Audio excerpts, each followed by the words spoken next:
क्या बाबर आजम को सचिन तेंदुलकर बनाना चाहता है पाकिस्तान? बाबर आजम की कहानी विराट कोहली से शुरू होती है।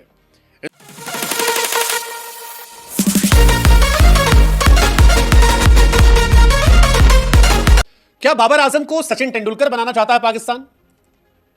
बाबर आजम की कहानी विराट कोहली से शुरू होती है, इंस्पायर्ड बाय विराट कोहली, और फिर सारी जिंदगी तुलना जो है उनकी विराट कोहली साहब से होती रही, पूरी जिंदगी कि विराट बड़े बाबर बड़े, विराट बड़े बाबर बड़े। हालांकि विराट और बाबर का कोई कंपैरिजन नहीं हो पाया, क्योंकि विराट अपनी जवानी में जो खिलाड़ी थे, बाबर उसके आसपास भी नहीं पहुंच पाए। 3 साल से वो फ्लॉप चल रहे हैं, जबकि वो जवान है। विराट कोहली का भी डाउनफॉल आया, लेकिन वो बुढ़ापे में आया, लेट 30s में। बाबर 30s के आस पहुंचने के पहले ही से डाउनफॉल में चले गए। लेकिन अब ऐसा लगता है कि पाकिस्तान ने बाबर को विराट से भी ऊपर तेंदुलकर से कंपेयर करना शुरू कर दिया, और जो चाहते हैं कि अब बाबर का जो बचा हुआ करियर है वो तेंदुलकर जैसा हो जाए, और तेंदुलकर के नाम से उन्हें कन्विंस किया जा रहा है। पाकिस्तान के हेड कोच हैं आकिब जावेद, बैटिंग कोच हैं शाहिद असलम, और कैप्टन रिजवान। ये तीनों पूरे जोर कोशिश कर रहे हैं कि बाबर आजम को कन्विंस कर लें कि बाबर, तुझमें तेंदुलकर दिखता है, तुम तेंदुलकर सरीखा ओपन करो, कमाल करो, ओपन जाओ, छा जाओ। पाकिस्तान टीम मैनेजमेंट को लगता है कि बाबर आजम तेंदुलकर का रोल निभा सकते हैं। अब उदाहरण देने के लिए वो रोहित शर्मा को दे सकते थे कि यार देखो रोहित भाई भी नीचे खेलते थे, ऊपर गए तो कमाल कर दिए।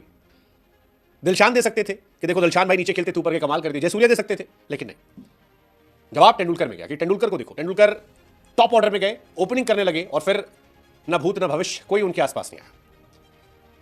अब अगर आपके मन में सवाल आ रहा है कि यार पाकिस्तान में तेंदुलकर वाली कहानी क्यों चल रही है, तो गुरु ये कहानी इसलिए चल रही है कि पाकिस्तान के दोनों ओपनर फिलहाल थैंक यू सो मच हो चुके हैं। एक ओपनर सैम अयूब साहब, नया लड़का, हालांकि he is one of my favourite in Pakistan, उसको चोट लग गई, चैंपियंस ट्रॉफी से बाहर होना पड़ा, और सैम अयूब के बाहर होने से पाकिस्तान को डेंट बड़ा लगा। तगड़ा लड़का है, और ऑस्ट्रेलिया में तगड़ा खेला, अफ्रीका में तगड़ा खेला, लेकिन खराब किस्मत, जब पीक जवानी में आने लगा तो चोट लग के बाहर हो गए। जब कमबैक होगा देखा जाएगा। दूसरा अब्दुल्ला शफीक, वो बेचारे थोड़ा क्रिकेट खेलना भूल गए, और पाकिस्तान में अगर आप 1-2 सीरीज आगे पीछे हो और बैटिंग नहीं है तो आप थैंक यू हो जाते हो। सो अब्दुल्ला शफीक, डिस्पाइट की उनकी बड़ी टेक्निकल बैटिंग की चर्चाएं चलती थी कि टेक्निकल बैट्समैन है, सेंसिबल क्रिकेट खेलता है, ये है वो है, एक सीरीज खराब होना और उसके बाद उनका भी थैंक यू सो मच हो गया।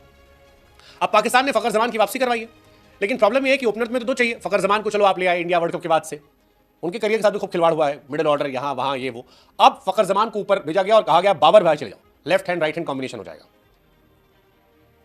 अब बाबर ओपन नहीं करते, बाबर ओडीआईज में ओपन नहीं करते, इसीलिए उनको समझाया जा रहा है कि देखो यार तुम तेंदुलकर बन जाओगे, ऊपर जाओ। हफीज साहब भी कह रहे हैं कि बाबर को ओपन करना चाहिए, जैसे तेंदुलकर ने किया था, ग्रेट तेंदुलकर, वैसे ही ओपन करो, बड़े रन बनाओ, तेंदुलकर की तरह महान बन जाओ। तेंदुलकर सालों की तपस्या है, विराट कोहली से तुलना के बाद अब तेंदुलकर से तुलना, ठीक है। हालांकि कई लोगों का मानना है कि तुलना उलना करके आप बाबर में बोझ डाल देते हो, यही सब बोल दोगे, फिर जब फ्लॉप होगा तो लोग आप ही लोग गिराओगे। सीधे भगवान से कंपैरिजन हो गया। इंडिया पाकिस्तान कंपैरिजन में खबर ही बनती है, यही तुलना जयसूर्या से की गई होती, हमको भी फर्क नहीं पड़ता। हो रही है, इंटरेस्टिंग चॉइस है। अर्शदीप भाई सामने आएंगे पहला ओवर लेके।